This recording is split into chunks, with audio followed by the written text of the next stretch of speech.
Hello viewers, இன்னைக்கு நம்ம பார்க்க போறது One Piece episode 394 part 1.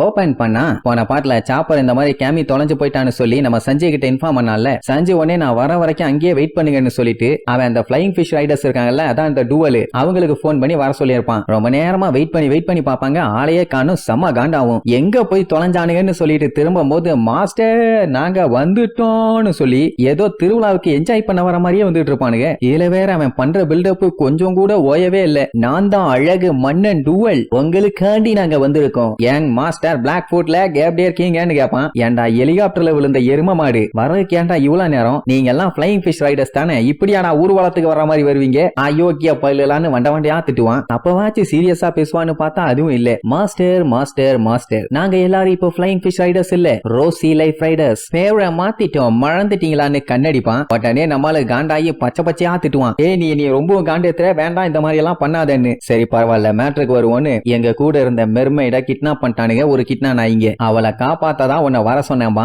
எது உங்களையே கிட்னாப்பர்ஸ் வந்து சுரண்டிட்டானுங்களா? ஓ மை காட், ரொம்ப ரொம்ப மோசமானவனுங்க அப்படி இப்படின்னு வாயில வந்து எல்லாம் திட்டிட்டு இருப்பானுங்க. உடனே உசோப்பு, டே தாடி இல்லாத தற்குறி, நீயுமே கிட்னாப்பர் தான்டா, கிட்னா நாயம்மா. அவனுகிட்ட எந்த ரெஸ்பான்ஸும் இல்ல. ஒரு திருடனை பத்தி இன்னொரு திருடனுக்கு தான் நல்லா தெரியும், அதனாலதான் இவனுல ஹெல்ப்புக்கு கூப்பிட்டது. அவனும் எங்களை கூப்பிட்டதுல ரொம்ப ரொம்ப தேங்க்யூ பானுங்க. இவனெல்லாம் நம்பி போலாமாங்கிற மாதிரி இருக்கும். அப்பந்தான் அவன் இன்னொரு மேட்டர் சொல்லுவான். என்னன்னா அந்த லூசு பைய டவுனுக்கு போன உடனே அங்க தெருவுல போயிட்டு இருந்த பொண்ணு கிட்ட போய், பாத்தீங்களா நான் எவ்வளவு ஹேண்ட்ஸமா இருக்கேன், என் கூட வரீங்களா? மொட்டை பாலோல மொட்டையே போடாம ஜாலியா அப்படியே ஊரை சுத்திட்டு வருவோம்பா. அதோட நிறுத்தினா பரவாயில்ல, இங்கன்னு கண்ணடிக்க தெரியாம கபோதி மாதிரி எதையோ பண்ணுவானா? ஐயோ கன்றாவி, ஒரே காமெடி சீப்பு அப்படின்னு துப்பிட்டு குடுகுடுன்னு வெக்கத்துல ஓடிடுவாளுங்க. என்னதான் ஹேண்ட்ஸமா இருந்தாலும் இப்படி ஒரு வேர்ல்டு லெவல் அவமானத்தை சந்திச்சதுனால ரொம்ப ரொம்ப சோகமாயிட்டான் பையன். சஞ்சி தெளிவா சொல்லிடுவான், மகனே நீ வெளியில என்னத்த வேணாலும் மாத்தலாம், ஆனா உள்ளுக்குள்ள உன்னை மாத்தவே முடியாதுமா. அந்த லூசு பயலுக்கு என்ன புரிஞ்சதோ தெரியல. ஓ நீங்க என்ன சொல்ல வரீங்கன்னு எனக்கு புரிஞ்சுது மாஸ்டர், நான் வேற லெவல்ல பண்ணிடுறேன்பா. சரி பரவாயில்ல, இப்போ அந்த கிட்னாப் பண்ணிட்டு போன மெர்மைட அந்த கிட்னாப்பர்ஸ் வித்துறக்கூடாது. அப்படி அவனுக்கு விக்கிறதுக்குள்ள சீக்கிரமா அவளை போய் காப்பாத்தணும், அவ்வளவுதானே? அவ்வளவுதான். பட் அதுக்கு முன்னாடி இந்த சப்போர்டேஜ் ஆர்கிபெலகோ பத்தி உனக்கு தெரியுமா இல்லையான்னு எனக்கு தெரியணுமா? அதெல்லாம் கவலையை விடுங்க, நல்லா லெப்ட்ல பூந்தா ரைட்ல வருவேன், ரைட்ல பூந்தா லெப்ட்ல வருவேன்,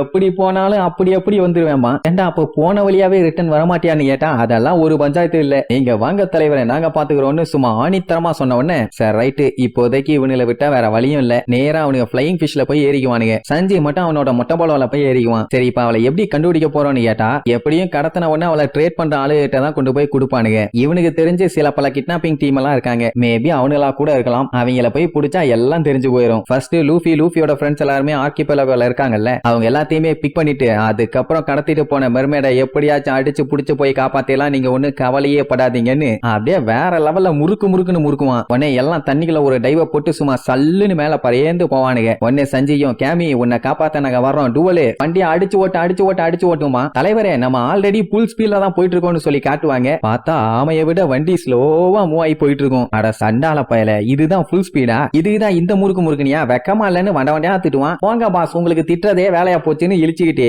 போவான். இங்க சாப்பருக்கு என்ன பண்றதுனே தெரியல, அங்கிட்ட இங்கிட்ட நடந்து மண்டையை போட்டு பிசைஞ்சுக்கிட்டு இருப்பான். அட என்னன்னா சஞ்சய் கிட்ட போன் பேசினப்போ அவன் என்ன சொல்லியிருப்பான், நம்ம ஆளு எல்லாத்தையுமே அங்கேயே வெயிட் பண்ண சொல்லியிருப்பான். எதுக்குன்னா எல்லாருமே ஒன்னா சேர்ந்து தேலான்னு. சோ இந்த மேட்டர் சொல்ல லூஃபி கிட்ட திரும்பினா, லூஃபி அதுக்கு முன்னாடி ஸ்டார் பிஷையும் ஹட்சனையும் கூப்பிட்டுக்கிட்டு அங்க இருந்து வேகமா கிளம்பிட்டான். அதனாலதான் இப்ப அவனுக்கு என்ன பண்றதுனே தெரியல. ஏன்னா இந்த மாதிரி டைம்லங்கும் போது எல்லாருமே ஒன்னா இருந்தாதான் கரெக்டா இருக்கும். இப்படி பிரிஞ்சு போயிட்டான் பஞ்சாயத்தாச்சு. ப்ரூக்கு இத பத்தி நீ என்ன சொல்றேன்னு அவன்கிட்ட கேட்டா அவன் ஜாலியா டீ குடிச்சுக்கிட்டு இருப்பான். உடனே சாப்பர் புடிச்சு பச்சையா திட்டுவான். பின்ன கேமிய கிட்னாப் பண்ணிட்டாங்க, இவ்வளவு பெரிய பஞ்சாயத்து போயிட்டு இருக்குது, நீ பாட்டுக்கு எதுவுமே நடக்காத மாதிரி கேஷுவலா டீ குடிச்சுக்கிட்டு இருந்தீங்கன்னா அவளை மட்டும் கொண்டு போய் வித்துட்டாங்கன்னு வை, அதுக்கப்புறம் அவ வாழ்க்கை பூரா அடிமைதான். அப்படி மட்டும் நடந்துச்சு உன்னைய செப்பல் சாலியா அடிப்பேமா. ஆனா ப்ரூக் என்ன சொல்லுவான், நீ சொல்றது எல்லாமே கரெக்ட் தான், ஆனா சஞ்சய் என்ன சொன்னா, இவங்க எல்லாத்தையுமே இங்க வெயிட் பண்ண சொன்னால, இவங்க என்னதான் இங்கே நின்று தலையில தண்ணி குடிச்சாலும் இங்கதான் வெயிட் பண்ணி ஆகணும். எதுக்கு தேவையில்லாம கவலைப்பட்டு டென்ஷன் ஆகி மண்டையை உடச்சுக்கிட்டு? அப்படி பண்ணா மட்டும் எல்லாமே சால்வ் ஆயிராது இல்ல. அதுக்கு பதிலா பொறுமையா சைலண்டா அமைதியா இருந்தோம்னா கூட நமக்கு ஏதாச்சும் ஐடியா கிடைக்கும்.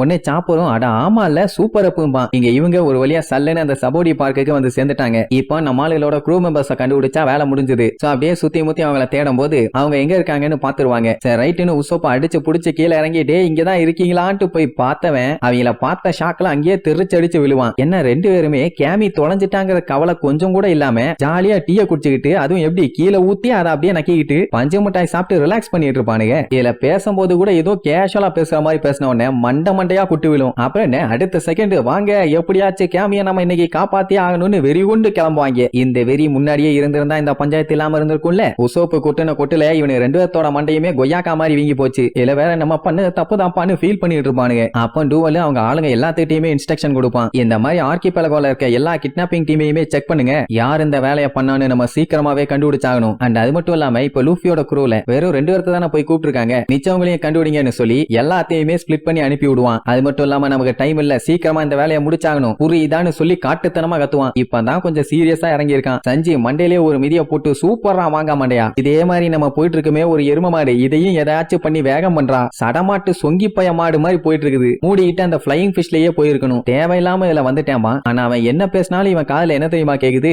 இவன் அவன் ஹேண்ட்ஸம்னு சொல்ற மாதிரியும் புகழ்ந்து தள்ளுற மாதிரியும் தான் கேக்குது. ஒருவேளை இவனுக்கு காது போயிருக்குமோன்னு தான் டவுட்டா இருக்குது. சஞ்சிக்கு இப்ப என்ன காண்டன்னா அந்த மொத்த டீமுக்குமே இவன் தான் லீடரு. அப்படி இருக்கும்போது அவனுக்கு எல்லாம் ஃபாஸ்டா இருக்கானுங்க, நீ மட்டும் ஏன்டா இப்படி சொங்கி பய மாதிரி இருக்க, சொங்கிமா. அத அவன் எப்படி சொல்லுவான் தெரியுமா, எது எங்க டீம்லயே நான் தான் ஹேண்ட்ஸமான ஆளுன்னு சொல்றீங்களா, ஐயோ தேங்க்யூ பாஸ் போடா முட்டா பயலன்னு மண்டமடியா மிச்சிட்டு கிடப்பான். அப்படியே கட் பண்ணா நம்ம ஜோரோ அந்த குண்டடி பட்டவன நேரா ஹாஸ்பிட்டலுக்கு தூக்கிட்டு வந்துட்டான். அங்க டாக்டர்கிட்ட கொண்டு போய் காமிச்ச உடனே அவன் முதல்ல செக் பண்ணது அவனுக்கு காலர் இருக்கா இல்லையான் தான். ஜோரோக்கு அந்த மேட்டர் எல்லாம் எதுவுமே தெரியாது. ஏன் காலர் இருக்கான்னு செக் பண்றாங்கன்னா அந்த மாதிரி அடிமைகளுக்கு 50% எக்ஸ்ட்ரா சார்ஜ் பண்ணுவானுங்க. சில டைம் எல்லாம் புதுசா ஒருத்தனை வாங்குறது ரொம்ப ரொம்ப கஷ்டங்கிற மாதிரி சொல்லிட்டு இருப்பான். நம்ம ஆளுக்கு செம்ம காண்டாவும். பின்ன ஒருத்தன் சுடுபட்டு குத்துயிரும் கொலையுரமா வந்து கிடக்குறான், அவங்கிட்ட போய் வியாபாரம் பேசிட்டு இருந்தானா இப்ப இவனை ட்ரீட்மெண்ட் பார்க்க முடியுமா முடியாதான்னு டெரரா கேட்பான்.